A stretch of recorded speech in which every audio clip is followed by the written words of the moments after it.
오늘 우리에게 주신 하나님 말씀 구약 성경 신명기 8장 1절에서 8절까지 보겠습니다.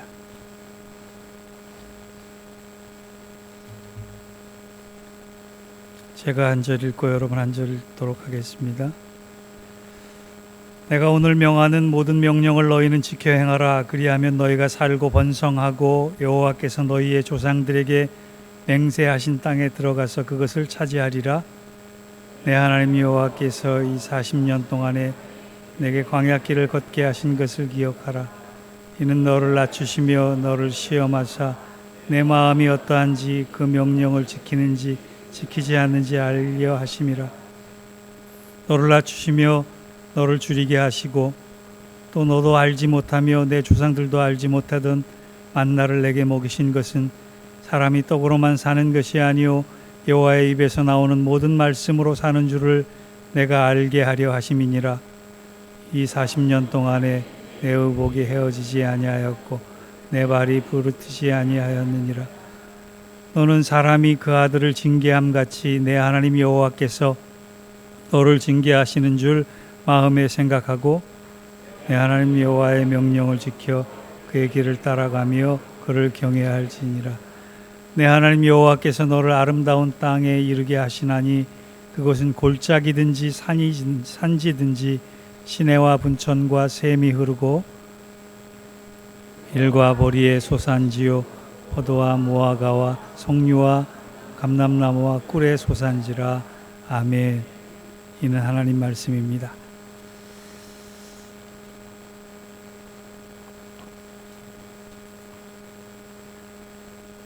한국에서 한동안 20대, 30대 젊은이를 위한 책이 유행한 적이 있는데 그 책 제목이 뭐냐 하면 아프니까 청춘이다라고 하는 책입니다. 그 책이 나오고 선풍적인 인기를 끈 다음에 곧이어서 40대 남성을 위해서 이런 책이 나왔습니다. 아플 수도 없는 마흔이다. 그리고 나서 곧장 50대 남성 가장의 고충을 담은 책이 한 권 나왔는데 그들은 소리내 울지도 않는다라고 하는 책이 나왔습니다. 남자들만 책을 읽나요? 여자들도 책을 읽죠. 그래서 이해질세라 아줌마들을 위한 책도 한 권 나왔다고 합니다. 그 책의 제목은 그래서 여자는 아픈 운명이다라고 하는 책 제목인데 저자가 누구냐 하면 비만 전문 의사입니다. 여자는 아픈 운명이다라고 했을 때 다이어트 방법에 대한 책 이름이 그것입니다. 여러 가지 책 중에 어느 책이 가장 많이 팔렸는지 제가 찾아보지는 않았지만 이런 책이 유행하고 있는 까닭은 세대, 성별, 역할에 상관없이 인생은 모두 힘들다에 공감하기 때문이에요. 부부싸움을 하는 원인도 가끔 내가 당신보다 더 고생하는데 왜 나를 알아주지 않느냐라고 하는 섭섭함 때문입니다. 그렇다고 저희 가정 얘기하는 건 아니에요. 이 자리에 있는 우리 모두가 인생 자체가 고생이다라고 하는 것에 대부분 동의할 것입니다. 그런데 왜 내가 농담을 하면 웃질 않죠? 전혀 안 웃겨요? 뭔가 핀트가 안 맞는 30년을 설교했는데도 어디에 핀트를 맞춰서 유머를 해야 되나 이거를 잘 모르겠어요.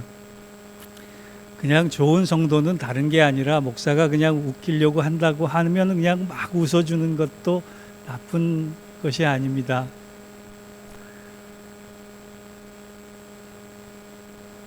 다시 할게요. 이 자리에 있는 우리 모두가 인생 자체가 고생이다라고 하는 말에 대부분 동의할 것이에요. 이제 1살 된 온유도 나름 고달픈 게 있으니까 울 때가 있는 거 아니겠습니까? 이 대목도 많이 좀 웃어야 되는데 전혀 원고의 예상과는 상관없이 안 웃으니까 오늘 웃자고 하는 얘기가 아니라 우리가 신앙적으로 살면서 당하는 고생이나 고난의 의미를 잘 이해하고 품을 필요가 있어요. 오늘 말씀을 통해서 그런 은혜를 여러분과 함께 나누기를 원합니다. 신앙이 성숙한 사람들은 고난이 없는 사람들이 아니에요. 불가항력적으로 다가오는 고난에 대한 의미를 잘 아멘하는 사람이에요. 본문은 하나님께서 왜 우리에게, 특별히 이스라엘 백성들에게 고생과 고난을 허락하셨는지 그 의미를 분명하게 알려주시는 본문입니다. 본문의 교훈의 첫 번째는 이것입니다. 하나님은 우리가 고난을 당할 때 하나님만 붙드는 우리 믿음을 보길 원하신다. 하나님은 우리의 학력을 보지 않으세요. 우리의 경력을 보지 않으세요. 우리의 인물을 보지 않으세요. 우리의 재산을 보지 않으세요. 그 상황에 대한 우리의 응답을 보시는 거예요. 그 응답을 할 수 있는 힘이 뭡니까? 믿음이라는 거예요. 한 청소년 사역자가 아이들에게 이런 퀴즈를 냈다고 합니다. 한번 맞춰보세요, 여러분도. 대부분 가정에 한 권씩은 최소한 있는 책입니다. 아마 미국에서 가장 많이 팔린 책이기도 할 것이지만 거꾸로 얘기하면 가장 안 읽힌 책이기도 합니다. 무슨 책일까요? 대부분 여러분들의 마음속에 바이블이라고 생각을 하시고 대답을 하셨을 거예요. 바이블 아니에요. 정답은 자동차 매뉴얼이에요. 자동차 매뉴얼은 자동차 서랍에 들어있는 책입니다. 고장이 나거나 고장을 예비하는 사인이 나오면 그 매뉴얼을 읽어보면 대부분 해결될 수 있는데 전혀 매뉴얼을 차 살 때부터 팔 때까지, 차를 폐차할 때까지 한 번도 안 읽어보고 그저 비싼 돈을 들여서 정비공장에 찾아가는 게 우리들의 모습입니다. 마찬가지예요. 하나님이 우리 인생을 잘 살도록 만들어주신 매뉴얼이 하나 있는데 그 매뉴얼이 성경이래요. 성경은 사람이 마땅히 따라야 할 삶의 정확한 안내서이자 지침서입니다. 그런데 이 성경을 아무리 찾아봐도, 아무리 읽어봐도, 아무리 묵상해도 가르쳐주지 않는 것이 하나가 있어요. 다른 진리는 다 포함되어 있지만 성경이 가르쳐주시지 않는 한 가지가 있는데 그것은 뭐냐? 넘어지지 않는 법, 실패하지 않는 법. 이거는 안 가르쳐주신다. 오히려 실패했을 때 어떻게 하고 넘어졌을 때 어떻게 하라는 것은 가르쳐주고 계시지만 실패하지 않는 법, 넘어지지 않는 법은 가르쳐주지 않는다는 거예요. 여러분, 성경은 우리가 예수 믿었다고 절대로 넘어지지 않는 인생, 쓰러지지 않는 인생이 되라고 말한 적이 없습니다. 하나님 믿는다고 올림픽 나가면 무조건 금메달만 척척 따게 하는 방법을 가르쳐 주지도 않습니다. 그래서 우리는 고생이 더 심화될 때 방황하고 있는지도 모릅니다. 어느 날 천국에서요, 성경 속 인물들이 모여서 고생 자랑 대회를 열었다고 합니다. 제일 먼저 아브라함이 나서서 뭐라고 얘기했느냐? 여러분, 난 고생이 얼마나 심했는지 다른 나라 왕에게 와이프를 2번이나 팔아먹었습니다. 난 고생의 단연 독보적인 사람입니다. 그랬더니 야곱이 나와서 뭐라고 얘기했느냐? 나는 인생 자체가 사기였고 거짓말이었기 때문에 유언도 험한 인생 살았다라고 할 수밖에 없었던 고생스러운 인물입니다. 그랬더니 요셉이 나타나서 뭐라 그랬느냐? 이 중에 형제한테 팔려서 인신매매 당한 사람 나와보라고 하세요. 그랬더니 모세가 등장을 해서 뭐라고 얘기하느냐? 난 광야에서 80년을 살았다. 다윗이 나타나서 뭐라고 얘기했느냐? 모세는 장인 잘 만나 잘 먹고 살았지만 나는 장인이 죽이려고 해서 도망다닌 사람이래. 이에 실제라 다니엘이 나타나서 이렇게 얘기합니다. 사자 앞에 머리 들여본 사람 나와보라 그래. 요나가 그런 질세라 요나가 얘기합니다. 물고기 뱃속에 들어갔다 나온 사람 손 들어보시오. 엘리야가 나타났습니다. 얼마나 배고팠으면, 얼마나 불쌍하게 보였으면 까마귀가 자기 먹을 걸 나눠줬겠느냐. 예레미야가 나타났습니다. 그리고 나서 말합니다. 나는 별명이 눈물의 선지자요, 일생을 눈물을 흘릴 수밖에 없는 처지의 사람이었습니다. 세례 요한이 얘기합니다. 이 중에 메뚜기만 먹고 산 사람 나와보시오. 베드로가 얘기합니다. 예수님한테 사탄 소리 들어본 사람 나와보시오. 여러분, 뭔 일 얘기를 하느냐? 성경의 신앙의 영웅들을 보면 인생에서 성공의 길만 걸었던 사람이 아니라는 거예요.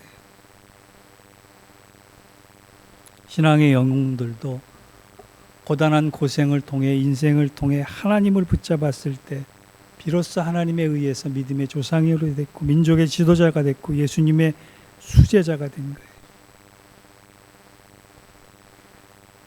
인생은 세 가지로 해석할 수 있습니다. 매주 같은 인생이 있고 벽돌 같은 인생이 있고 고무공 같은 인생이 있다고 합니다. 매주 같은 인생, 특정한 사람을 얘기하는 것이 아니라 매주 같은 인생은 어떤 사람이냐? 바닥에 떨어지는 순간 찌그러져 버리는 사람. 벽돌 같은 인생은 어떤 사람이냐? 바닥에 팽겨쳐지는 순간 깨져버리는 사람. 그런데 고무공 같은 인생은 밑으로 떨어지면 떨어지는 깊이가 깊을수록 하늘을 향해 더 높이 튀어오르는 사람이 될 수 있는 인생이라는 거예요. 오늘 본문이 그것을 가르쳐 줍니다.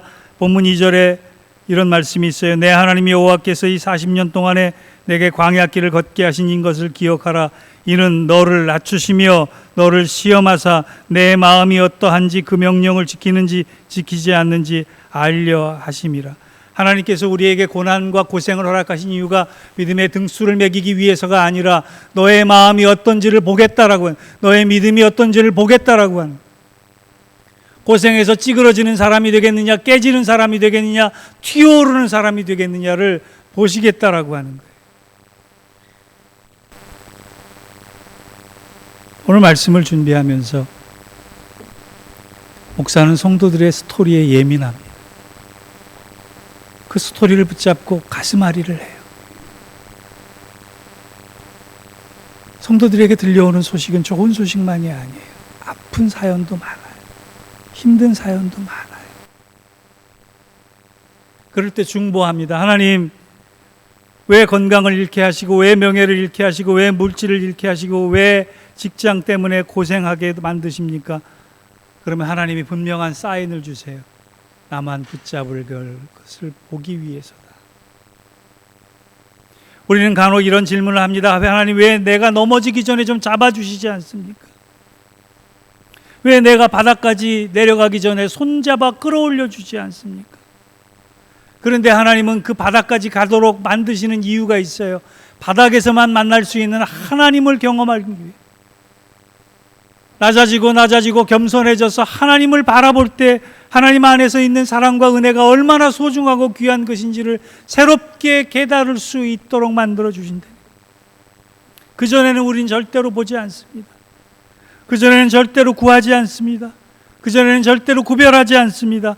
하나님께서 왜 나를 멈추게 하셨는지, 왜 쓰러지게 하셨는지, 왜 넘어지게 하셨는지, 왜 지금 이렇게 아프게 하시는지에 대해서 반드시 그 자리에서 봐야 하고 깨달아야 하고 느끼는 것이 있도록 만들어 주시기 때문에 그렇습니다. 그런데 여러분, 인생을 조금 더 넓게 한번 보세요. 여러분이 20대든 30대든 50대든 60대든 70대든 지나간 나의 고생과 실패의 순간을 다시 한번 연상해 보세요.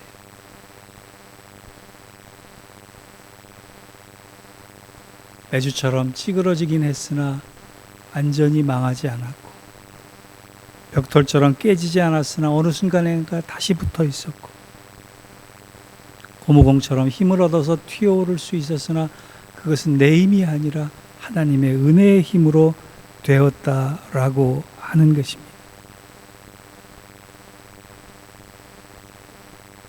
아무도 돌아보지 않을 때 하나님만 쳐다봐 주시고, 아무도 찾아주지 않을 때 찾아와 주셨고, 아무도 만나주지 않을 때 만나주셨고, 아무도 손 내밀어 잡아주지 않을 때 손 내밀어 주신 하나님을 생각하면 우리는 절대로 쓰러지지 않는 것입니다.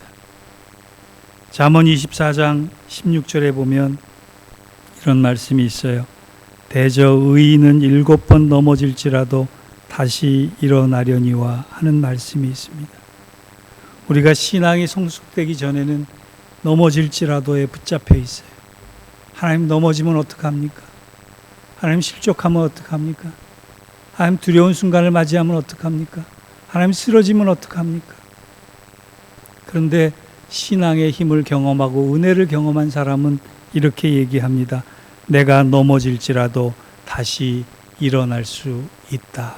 이렇게 말입니다. 이것이 은혜의 힘이에요. 이것이 믿음의 권능이에요. 넘어진 사실부터 보지 말고, 쓰러진 사실부터 보지 말고 다시 일으켜 세워주시는 하나님을 볼 수 있는 저와 여러분 되시기를 주의 이름으로 축원합니다.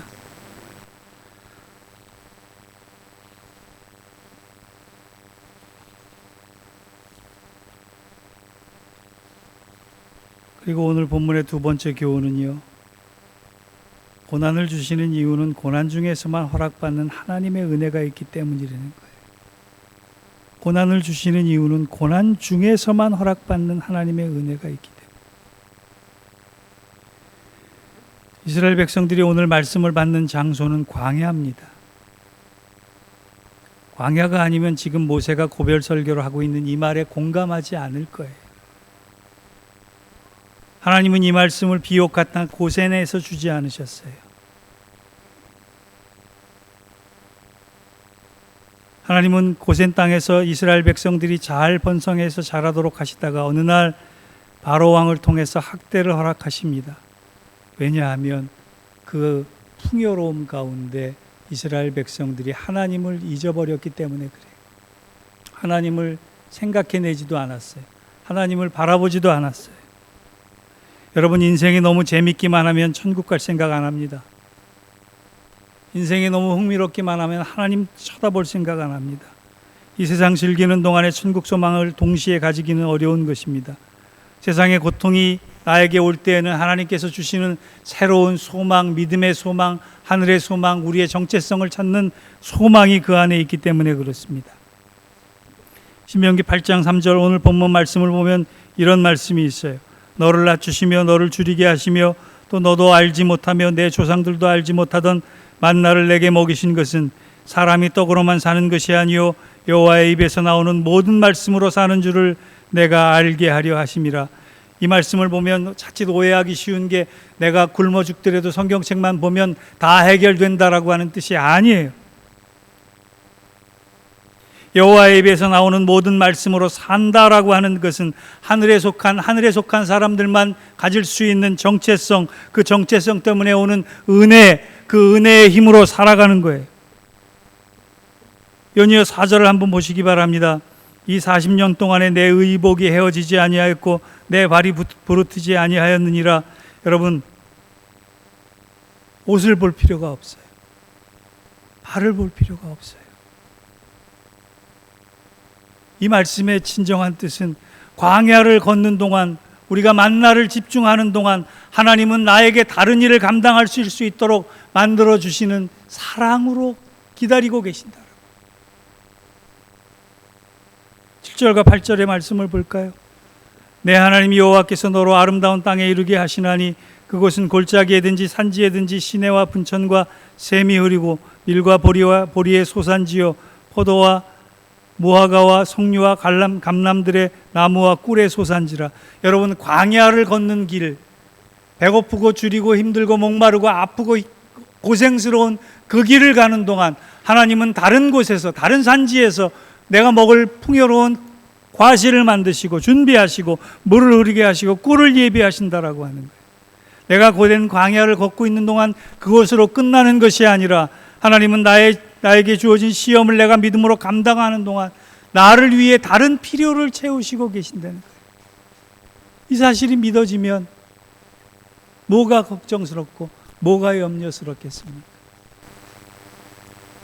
여러분, 10월달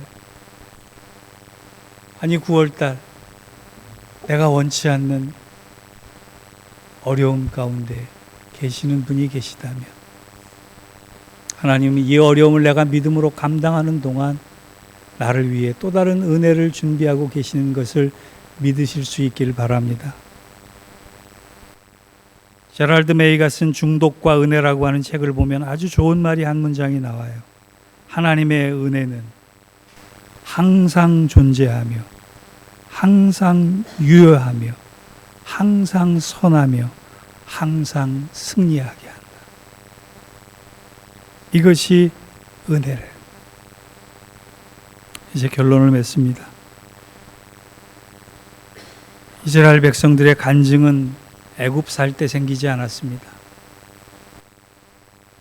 광야를 지날 때 반석에서 물이 나오고 홍해가 갈라지고 여리고성이 무너졌을 때 그들의 스토리가 생겼어요. 엘리야의 간증은 갈멜산에서 승리할 때 있지 않았습니다. 죽여달라고 탈진했을 때 생겼던 것이. 베드로의 간증은 고기를 많이 잡을 때 생긴 것이 아닙니다. 밤새 그물을 내려도 고기 한 마리 못 잡은 빈 그물을 걷어 올릴 때 생긴 은혜였어요. 여러분이 지나온 시간을 한번 돌아보시기 바랍니다. 언제 간증과 감사가 제일 많을 때였나요? 풍성할 때였나요? 부유할 때였나요? 아닙니다. 가난하고 힘이 없고 어려울 때, 그리고 그것 때문에 기도할 때 생긴 것이요.